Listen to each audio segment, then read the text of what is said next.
আপনারা কখনো Saint Martin গিয়েছেন কিনা জানি না, গিয়ে থাকলে অনেক ভালো। তবে অনেকেই হয়তো বা সময় বা অর্থের অভাবে যেতে পারেন না, কিন্তু আজকে তাদেরকে আমি বিশেষ করে উত্তরবঙ্গের গাইবান্ধার গরিবের সেন্ট মার্টিন দেখাবো। চমৎকার এই সেন্ট মার্টিন। গাইবান্ধার বনারপাড়া থেকে রওনা হয়ে আমি চলছি গ্রাম্য রাস্তা দিয়ে, ছোট্ট রাস্তা দিয়ে সেই সেন্ট মার্টিন দেখার জন্য, প্রকৃতির নির্যাস নিতে, ভালোবাসা নিতে এই রাস্তা দিয়ে এগিয়ে চলছি। এই রাস্তাটা অনেক সুন্দর, পাশেই হচ্ছে যমুনা নদী, এই পাশে গ্রামগুলো সত্যি অত্যন্ত মনোরম, অত্যন্ত দর্শনীয় বটে।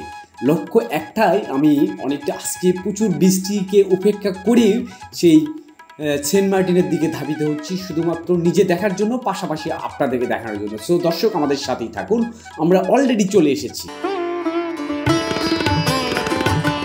আসসালামু আলাইকুম। আমি এখন অবস্থান করছি গাইবান্ধার সেই বিখ্যাত ফুলছড়ি ঘাটে। অনেকেই হয়তো দেখে থাকবেন বা এসে থাকবেন।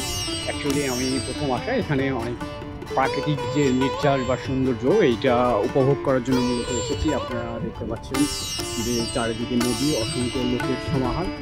সত্যি একটা রোমান্টিক জায়গা, বা বলবো যে প্রকৃতির নির্যাস পেতে হলে, প্রকৃতির ভালোবাসা পেতে হলে এইখানে আসতে হবে। চমৎকার আসলে জায়গা। অনেকেই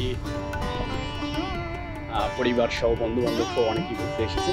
সত্যি একটা ভালো লাগার মতো জায়গা। সো আপনি সময় পেলে এইখানে অবশ্যই আসবেন।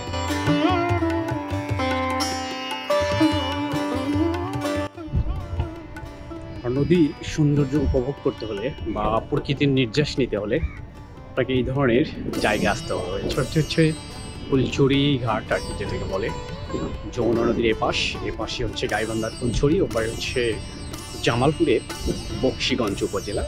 দুই জেলা পাশাপাশি উপজেলাকে বিভক্ত করেছে এই মাঝখানে যমুনা নদী।